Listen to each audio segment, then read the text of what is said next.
Hey guys, this is GoggleCandy, and I'm here to give you a beginner's guide and a wish I knew guide for Dragon Ball Dokkan Battle, a mobile game that I didn't think I was going to initially get this big into until I really started playing it, and I enjoy it, and I want other people to enjoy it as well. But I want you to come into it with an idea of what to look for and what to do. I made plenty of mistakes, and I don't want you guys to make the same mistakes. First off, we'll start with the basics. Here's the main menu. On it we have stat screen up top, which shows you things like your rank and stamina.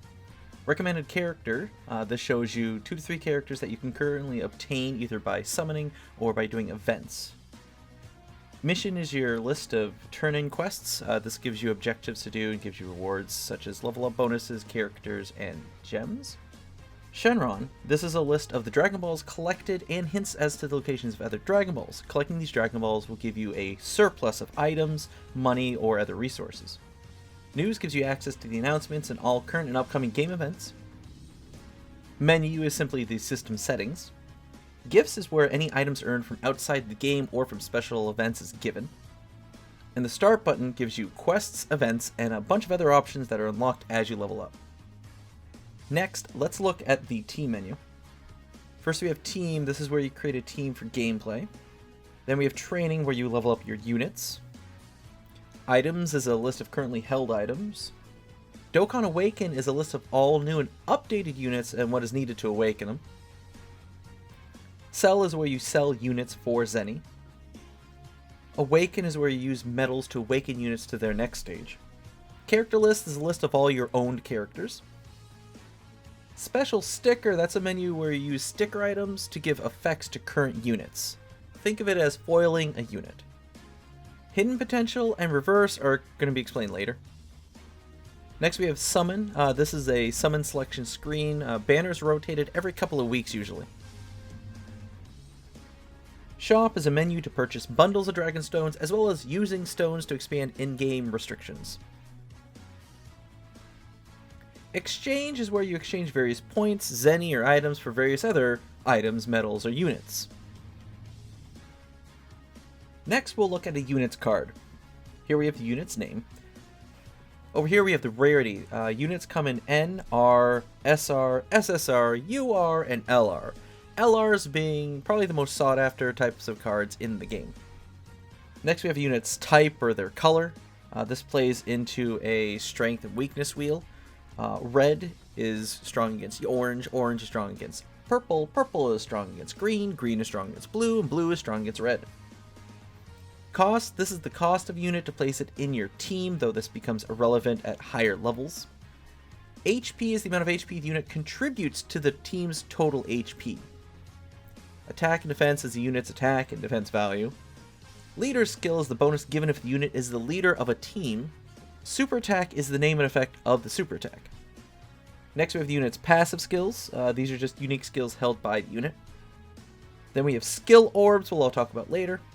Next are links. This is a list of links held by the unit and what they contribute. Again, I'll talk about those later. And here we have categories, which is a list of categories the unit belongs to. This is for team building. Speaking of team building, in this game you create a team of 6 units, assigning one of those units as the leader. All cards have a leader skill, and the unit who is assigned leader has their leader skill applied to the whole team. The HP of all 6 units is combined to give a total HP for the team. The team also has an overall cost that it cannot exceed, though the cost does increase as you level up and eventually makes any cost concerns pretty much irrelevant. Additionally, before each stage, you are asked to pick a friend unit. The leader skill of that friend unit is also applied to your team for that stage. Every stage starts on a game board with various types of items to pick up. Red is for awakening medals, blue are for battle items, and purple are for training items. The crosshairs deal you damage, and the question marks do something that is up in the air, unless it's a specific stage, and then it's dependent on that stage. Stages end in a boss stage. Nimbus clouds transport you to different areas of the board, whereas stars signify the end of the stage. So, gameplay works like this. All 7 units are randomized and shown in order of appearance on a wheel in the bottom right corner. 3 units will appear at the bottom of the screen, and you can move their orders around. If 2 units have the same link skill, you will see them connect. Every link skill that is shared will have their bonuses applied to both those units. The gameplay will be filled with different colored orbs. You select one of the 5 at the bottom.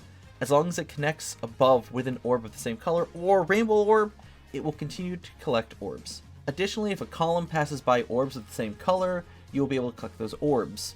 After selecting, the remaining orbs will fall, and new orbs will fill in from the top for the next unit to select. Each orb collected fills in a gauge on the current unit's super. Any orb of a matching color to the unit will fill in 2 gauges instead of 1.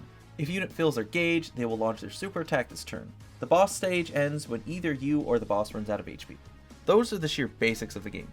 Now let's get into information that new players will want to know before they really start their journey. First, let's talk about super attack leveling. Leveling a super attack increases the power of that super and can sometimes alter the super's effect. In order to level a super attack, there are generally 2 options. The first is to use a Kai.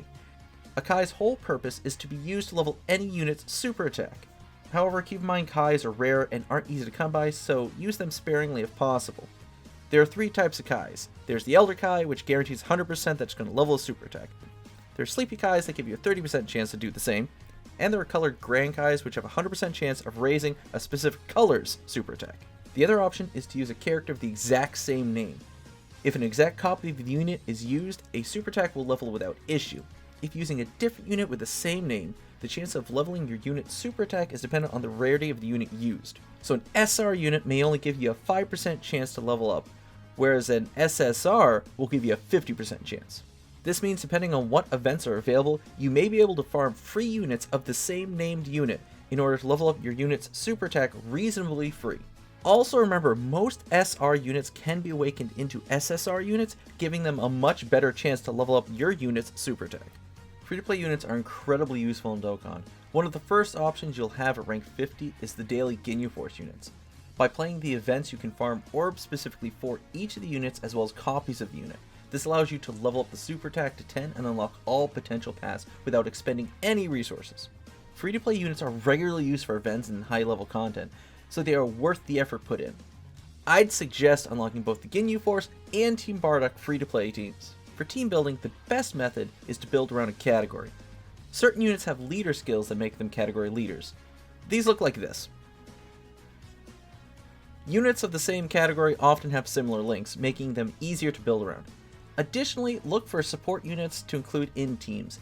These will often give all units of a specific type bonuses. So when you reach rank 50 and you've cleared stage 2 of the Epic Showdown event, the game will tell you to do so, the Hidden Potential system unlocks.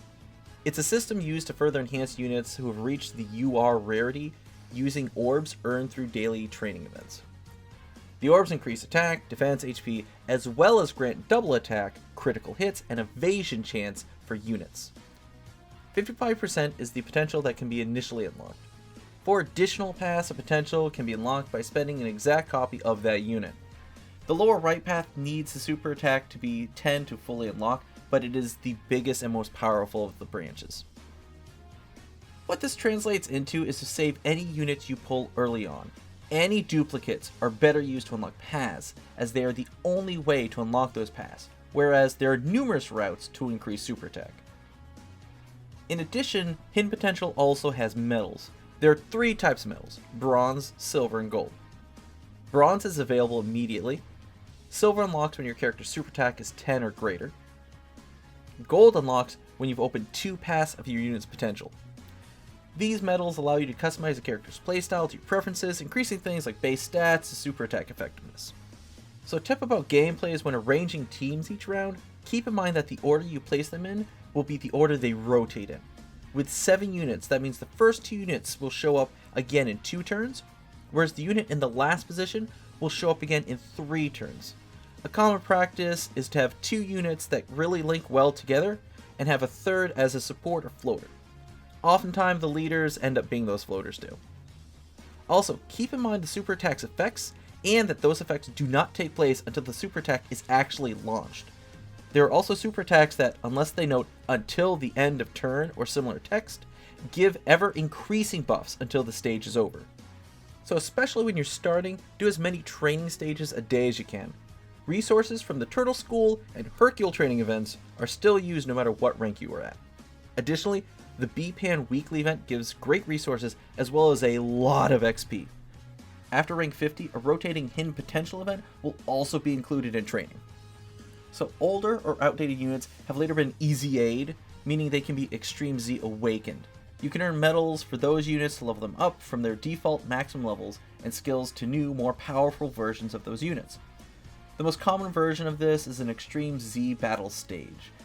This consists of 30 levels of increasing difficulty to fully Easy A unit. Keep in mind, each Extreme Z battle stage has unit-specific types that decrease damage taken and increase damage dealt. An Extreme Z area is more difficult and takes more planning. Extreme Z areas are unlocked from doing all the levels of a given story stage. In addition, they are very restrictive in what units can be used, often restricted to free-to-play units.